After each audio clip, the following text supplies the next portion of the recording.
Pemirsa, Anda masih bersama kami di Berita Kriminal Borgol. Seorang bandar sabu di Kabupaten Ogan Komering Ilir, Sumatera Selatan ditangkap polisi dengan barang bukti 27 paket narkoba. Kembali lagi peredaran narkoba di Kabupaten Ogan Komering Ilir, Sumatera Selatan kian marak. Masyarakat pun semakin resah karena merusak moral anak bangsa. Apalagi peredaran narkoba ini menambah tanpa batas usia anak hingga remaja. Salah satu yang meresahkan yakni terjadi di Desa Sidomulya, Kecamatan Sungai Menang, Oki, di mana polisi menangkap salah satu bandar narkoba yang ada di desa tersebut, tepatnya di Dusun Talang Semut berinisial R, 28 tahun. Dari hasil penangkapan tersangka bandar sabu itu didapati barang bukti berupa 27 paket sabu siap edar yang dikemas dan dikerap diedarkan di rumahnya sebagai tempat transaksi jual beli narkoba. Dalam proses penangkapan, pelaku tanpa perlawanan dan mengakui perbuatannya jika sudah 1 bulan melakukan aksi jual beli narkoba.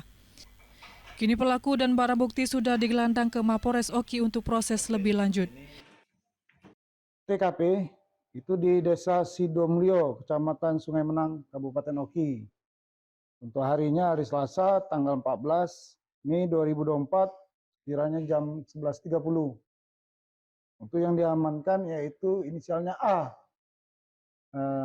bin M.